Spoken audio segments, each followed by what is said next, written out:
All right, so again, welcome. You're here with Erin from Vintage Fitness. We do personal training for seniors across the Greater Toronto area. I know most of you. Today, we're talking a bit about goals and specifically health goals for seniors. So if you're not familiar, Vintage Fitness, we only work with seniors, so we're really quite specialized in that area. Clients do achieve their health goals with us, but I always make sure that it's prefaced to say that it's slow and steady. So it's not about building the bikini body. It is really about making small, steady changes that make a huge difference over time. And that's a topic that we'll talk quite a bit about today. I was founded in 2005, so we've been doing this for a while, 17 years now. So this webinar for you is for you if you have health wishes. So when we start working with a lot of our clients, they'll say things like, I want to be stronger, I want to be fitter, and it's not as specific. It's not really a goal. It's a bit more of a wish list.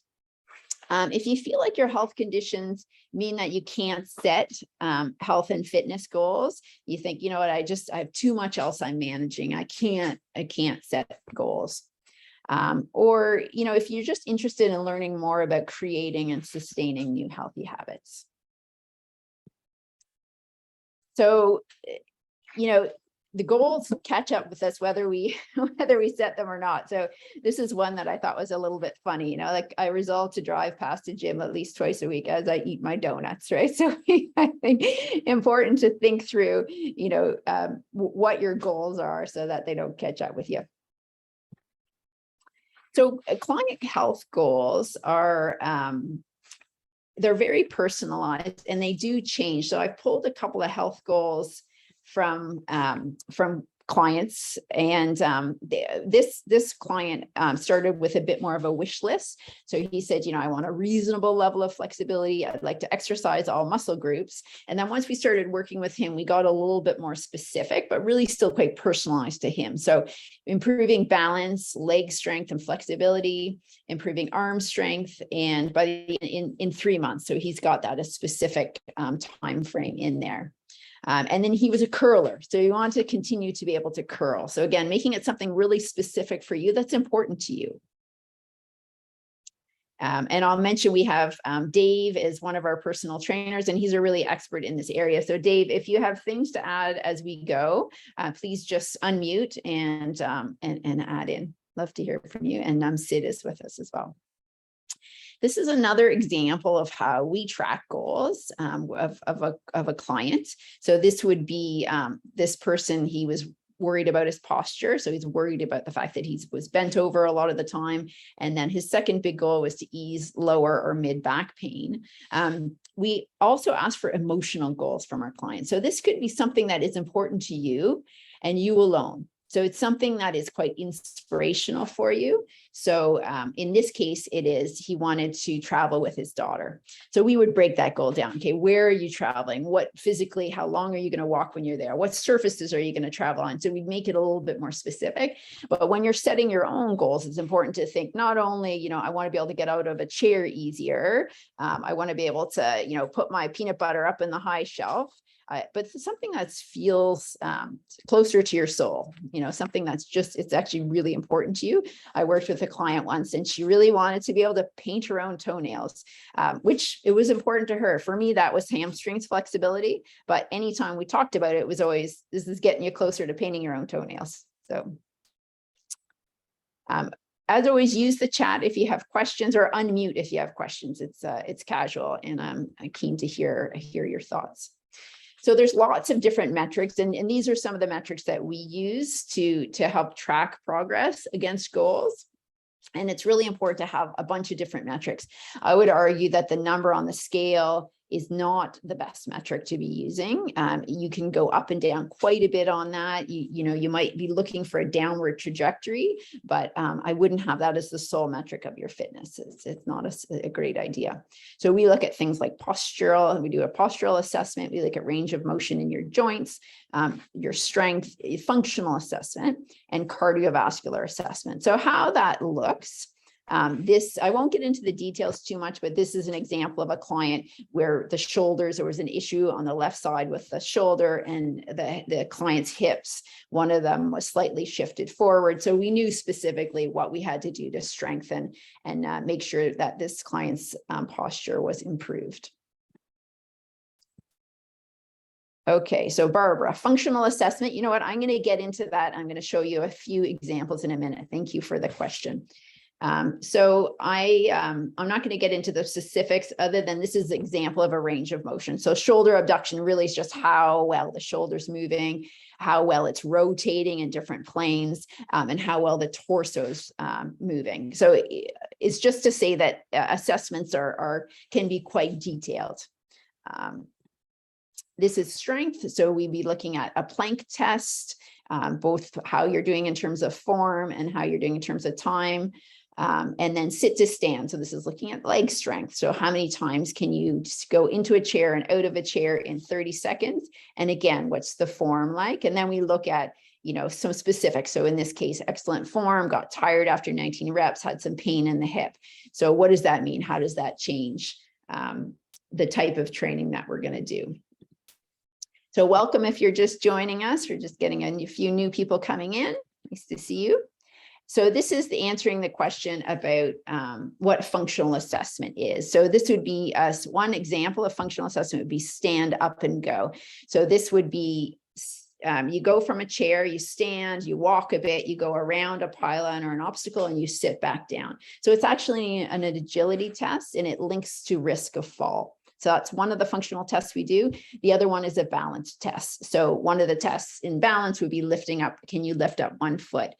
We start with, are you steady on your 2 feet? And then we move and progress the balance from there.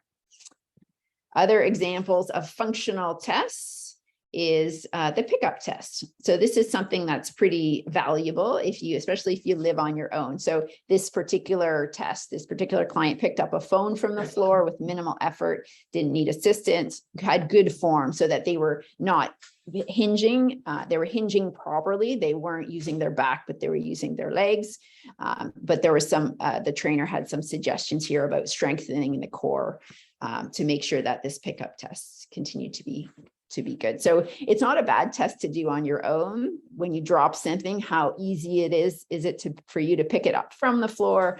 Are you leaning forward too much, which puts strain on your back? Dave, anything to add on these functional tests? No, I think you're pretty much covering it. One that I personally like is the squat. When you think about how many times during the day that we squat on to sit on a sofa, to sit on a chair, to get into our car, to get out of our car, to sit on the toilet. So to me, I look at the squat as a big part of the functional assessment. It tells me a lot about what is going on with the hips, the knees, and the ankles. Absolutely. And the reason that we spend so much time thinking about squats, and you probably see, and not necessarily squat, it can be squatting into a chair, is that that's independence. So when you lose your ability, so a lot of people have to go to assisted living because they can no longer take care of themselves because they can't stand easily from a chair. And that's trainable. That's just muscle strength. So that's a great point, making sure you keep an eye on your sit to stand test. Sometimes a squat not into a chair will be hard on the knees, which is why we suggest sitting down into the chair. It gets your knees in the right position. Cardiovascular is another thing that we look at. We look at resting heart rate and we look at post-activity heart rate. So recovery. So when we get your heart rate up, how fast can you recover? It's an amazing way to test the strength of your heart. And then 2 minutes post-activity, again, has your heart rate recovered. So it's an easy one you can do on your own, or you can do with us. And it's a great way to look at your strength in your heart. So this is an interesting note that the trainer made here. One of the reasons that he thought her cardio endurance could improve, but it was a hip pain that was hindering her. So her heart might be stronger than is reflected on the test. So that's something to that's an interesting note on this particular assessment. So I don't know how many of you have heard, it's really quite popular. There's a book called Atomic Habits that I listened to in preparing for this webinar. And the concept of it, as it says on the cover, really is making really small changes in your habits that compound over time to make a huge difference. So it starts, and please do ask questions as we go through if it's not clear.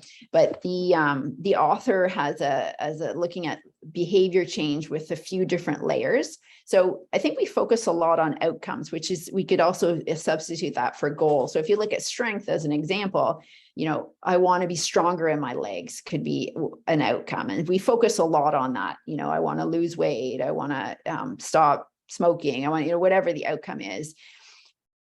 What we should actually probably spend more time is the process. So on the leg strength example is less time on, so yes, I have the goal of I want my legs to be stronger, but how am I going to do that? So I want to focus on the fact that I'm going to strength train my legs 3 times a week and go for 2 walks. And I'm going to strength train on Monday, Wednesday, Friday, either with a trainer or on my own, watching this particular YouTube video, like get really specific. And I'm going to go for walks on Sunday and on Monday. And one of those walks, I'm going to have a hill. So focus and really think through what the process, as opposed to if you just think about the outcome, sometimes it becomes this wish that never comes to fruition. The identity piece here is interesting. And I think a lot of you could relate with this in your own life. If you do a habit enough, it sort of becomes part of your DNA. So, an example could be, I meditate every day. And when you do it, you get enough reps of that in, and then you've said, I'm a meditator. That's part of who I am. So we want to do a habit enough times that it becomes part of your identity. And I know there's a lot of debate around like, how long does it take to form a habit? And it's not really the length. There's no magic number. It's not time passing. It's reps. How many times? So as opposed to how long does it take for me to form a habit, it's how many times do I need to do the habit for it to become regular? So exercise is a good example here. That is all making sense. We have some thumbs up. Yeah, great. Just see if we have any questions. No, feel free again if you have questions, and maybe Sid, you can have a look and monitor that chat a little bit. So we're going to do an exercise now. If you have a pen and paper or your phone, let's take a couple of minutes and write down your daily habits. So the things that you tend to do every day.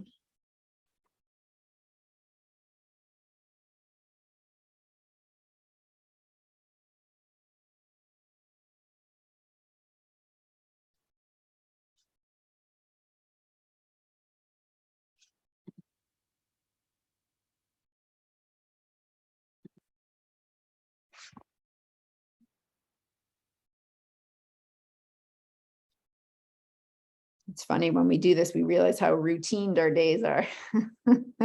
Creatures of habit, aren't we? I'll give you another minute or so there.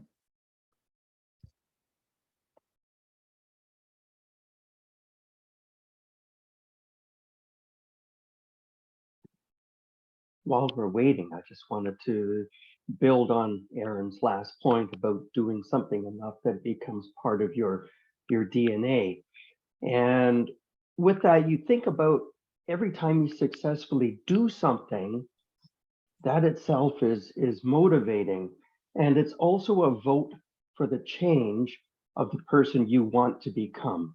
So it feeds on itself. So every success is a vote for the change for the person you want to become. It's great. Thank you, Dave. All right, with that list in hand, I want to talk a bit about habit stacking. So you have your list, hopefully either in your brain or on a sheet in front of you. And maybe think about one new, quotations good or healthy habit that you want to adopt. Is there a habit that you have really well cemented into your life that you could stack a healthy habit? So I had a team meeting with my whole group of trainers this morning, and we came out with a bunch of ideas. So one is doing counter push-ups while your coffee is brewing. So this is Dee, who is on this call, and I'll send you the recording, and we can have a look. This is her doing a perfect counter push-up. So what can you do when your coffee's brewing, your tea kettle's going, that you can stack onto that habit. It could be counter squats, it could be counter push-ups, doing calf raises while you're talking on the phone, especially to that friend that loves to chat. Is there something you could do there? Doing pelvic floor exercises while you sit at a red light. I do this one. Every time I sit at a red light, it's my cue. Oh, okay, I'm going to do Kegels because I'm here, and it makes me more patient at the red light.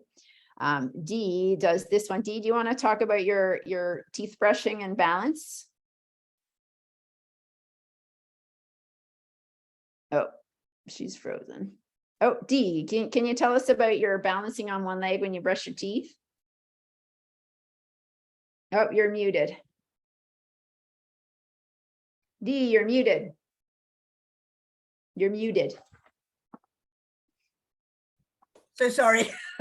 I do this with a lot of my clients, and I think it works very well. I say every time you brush your teeth in the morning, try and balance on your right leg and do it with your right hand. And then when you're in the afternoon or in the evening, when you brush your teeth, do it the other way around, balance on your left leg and try and do it with your left hand. And always have the other hand, this is a safety thing, near the sink so that there's no way you're going to fall over, but that you're increasing that time every time. It works. I think it works very well. That's great. Thank you, Dee. And the interesting thing about brushing your teeth with your left hand is it's actually going to be really hard for your brain, which is good. It's really going to challenge your brain. Exactly that, Erin. It might not be particularly clean, but your brain will be working for sure. And then Catherine, one of our other trainers, had an example. I don't know if anyone watches commercials anymore, but if you do, you can, every time a commercial comes on, you can walk around the room. So I don't know if anyone else wants to share on the chat or unmuting. Is there an example, something you do that you kind of stack one habit on top of another?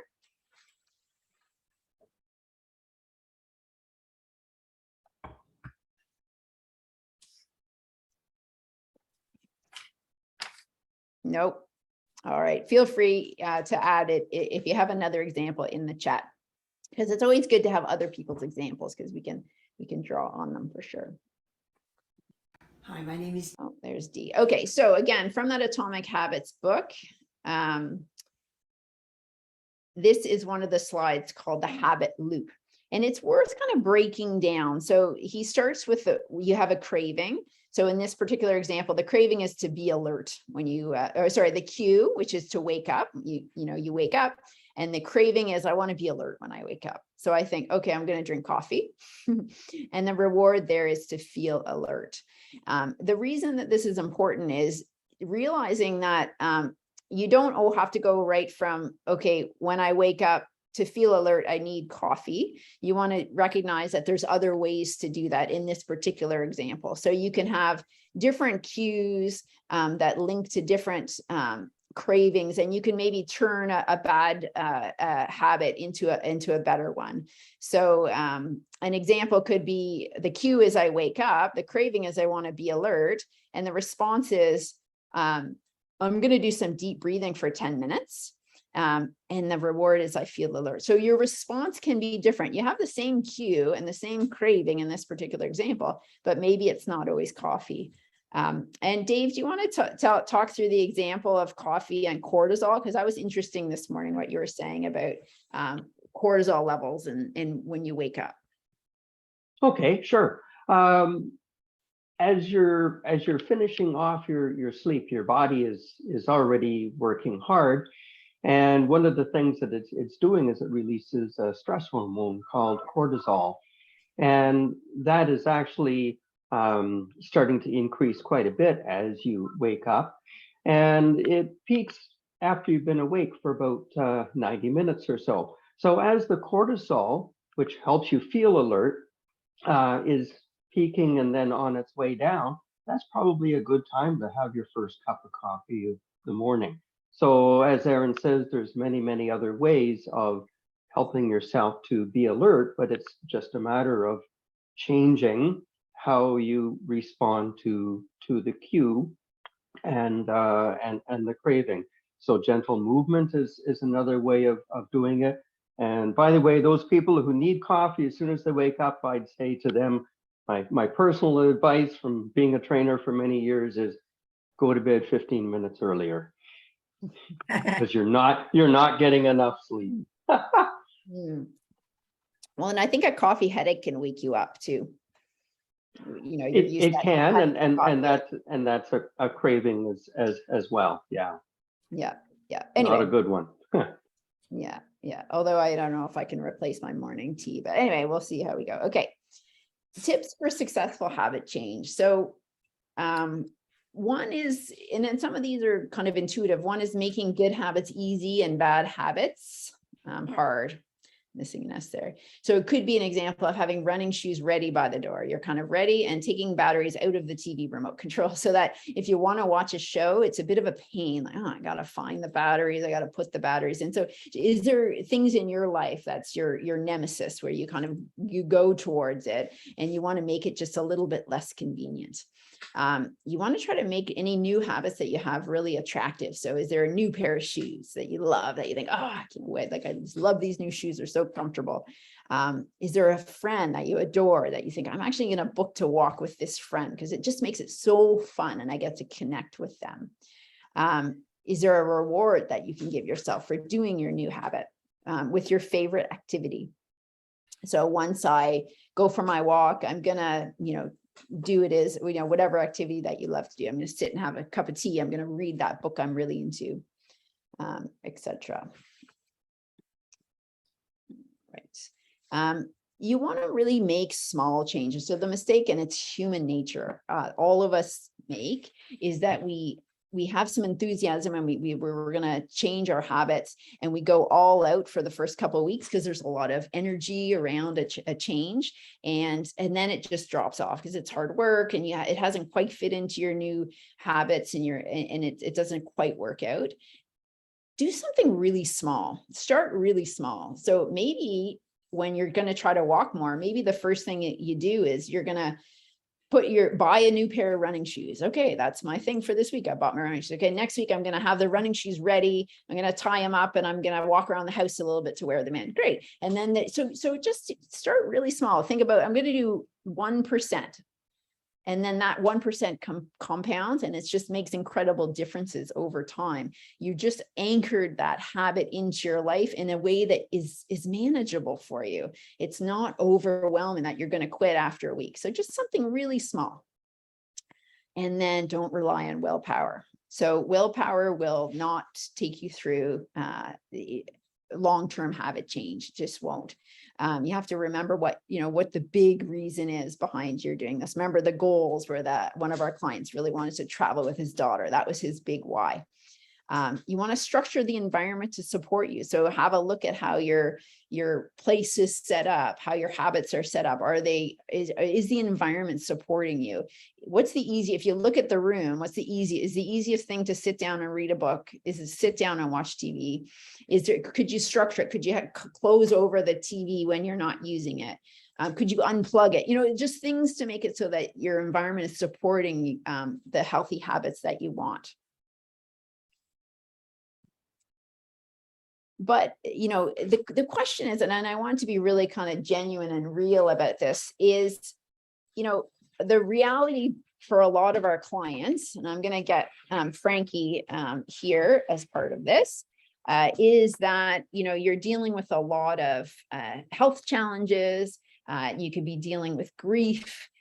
You could be dealing with a real loss of strength. You could have had a fall. I mean, it's hard, right? So I was really conscious and didn't want this webinar to become this raw, situation, and really not be grounded in the reality of what a lot of our clients deal with. Parkinson's, all of these different conditions. So I asked Frankie, who's actually my mom, I thought I'd have a conversation with her about it because I just wanted to make sure that it was genuine and real. So thank you. My pleasure. The question I have for you is because you have some health conditions that you manage, how do you set goals? Has goal setting changed as you've gotten older? Yes. We've asked me two questions. I certainly have had to set goals. As Erin said, I've had some, I've had some health problems, and it's made me feel really weak and tired the last couple of months. Hopefully I'm getting better, But I used to be quite active, and I'd walk around about maybe 4K a day, and I quite prided myself on being quite active. But now I'm not able to do that. So I've had to, excuse me, I've had to really monitor what I do. And sometimes it just seems like a waste of time, but I know I have to be outside to do a lot of good activity that I will do myself, that I'll initiate. If it's inside, I won't initiate it. I hate it. I shouldn't say that with my daughter's a trainer, but I do hate it. Excuse me. And I know I need a trainer, because if they're not there telling me what to do, I won't do it. And that's been a pattern. I was saying to Erin, it's interesting, over my lifetime, exercising has never been part of what I do. My parents never did it growing up. Nobody ever heard of exercising. So it's new for our generation, I think. But what I've done now is, instead of going for a 5K walk, I just walk around the block, and I do that a few times a day, so that if I get tired, I can pop into the house, and it just doesn't seem so overwhelming. So I don't mind going out as much if it's just around the block. And I have got a book on that I've live streamed, that gets streamed into my hearing aids, so that when I walk, I can listen to that audio book, and it takes my mind off a little bit about what I'm doing.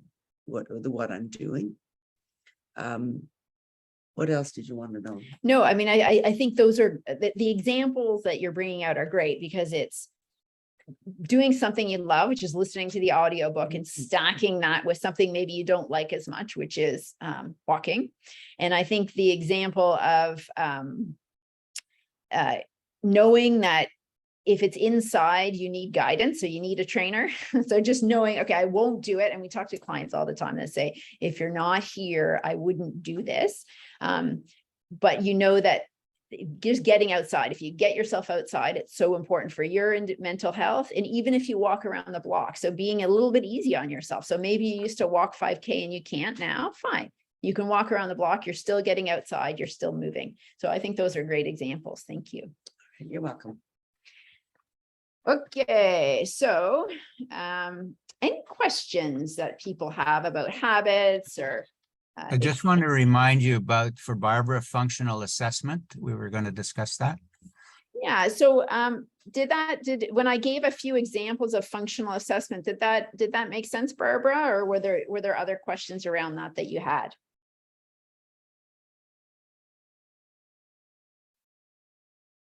Yes, I'm good. Okay, thanks.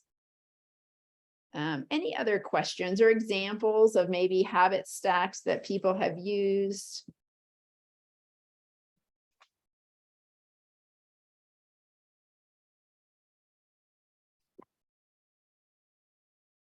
No, any examples from our trainers about clients' habits and how you've seen them change?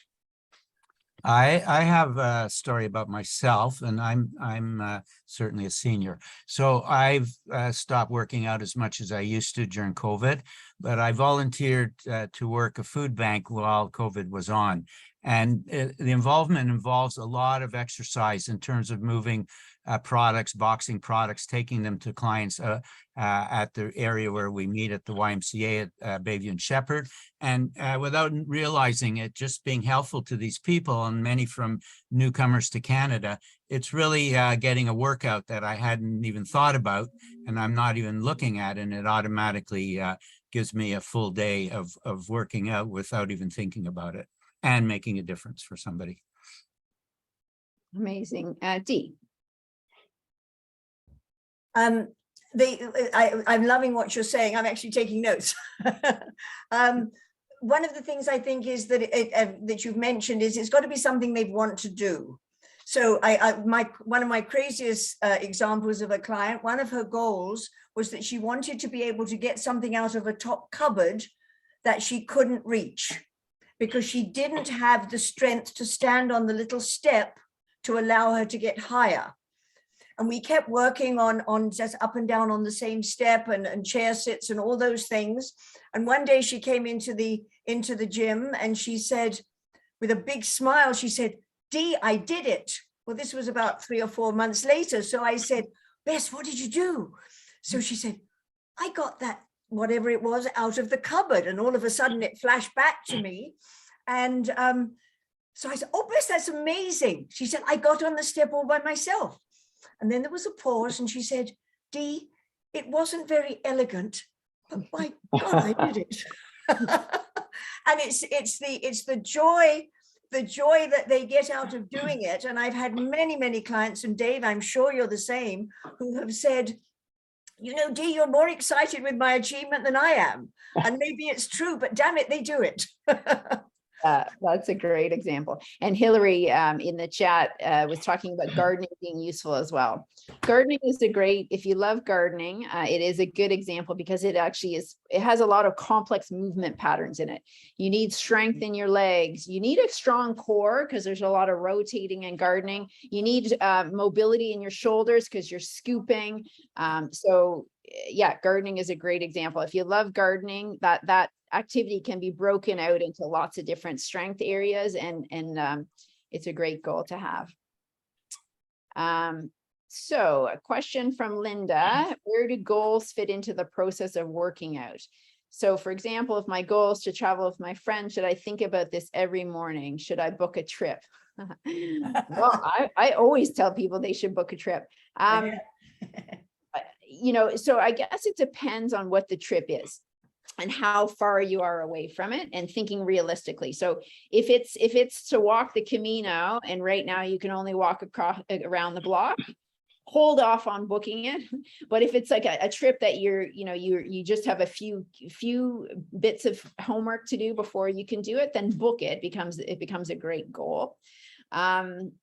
So the travel with your friend. So what we do when people have travel as a goal is we talk very specifically about the trip. So what type of trip are you taking? How much walking do you think you might be doing on the trip? What other activities are you going to do on the trip? How long are you going to be sitting?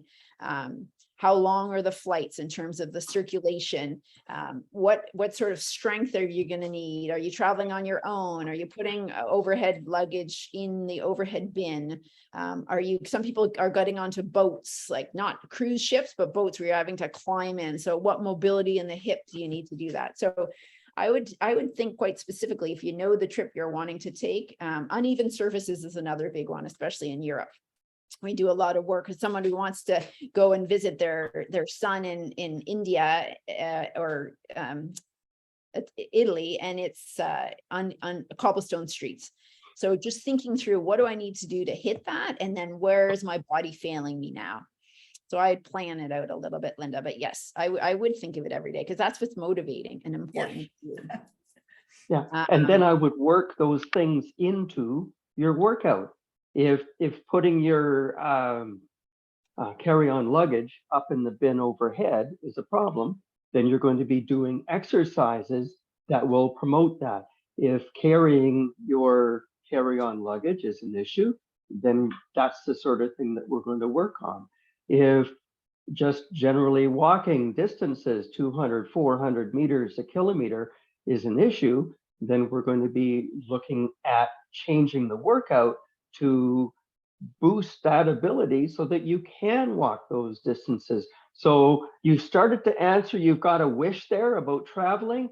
My question to you is, what about the travel is the issue? And then start asking why, and then building the program or adapting your program to address that why. And Barbara has a suggestion here about a bulletin board that she put photos of where she wanted to go to keep her motivated.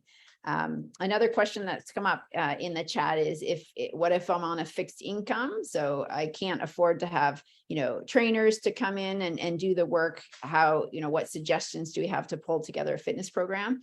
So if you go on the Vintage Fitness website, there's a category called free resources, and on there there's ebooks. There's a series of 4 different ebooks, and it has lots and lots of exercise programs that you can download and do on your own. There's also under free resources a whole section broken out by body part. So there's upper body, lower body balance. So go there.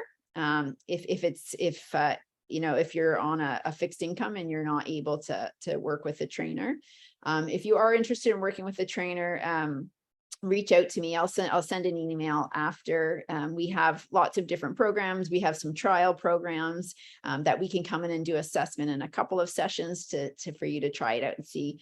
The assessment is good to do just to kind of know where your baseline is for sure. Amazing. Any other questions? All right. Fantastic. Okay, well, listen, if there's nothing else, thank you so much for tuning in, and I'll send you the recording and a way to contact us if you're interested in doing an assessment. And in 6 weeks, the next webinar is going to be about depression.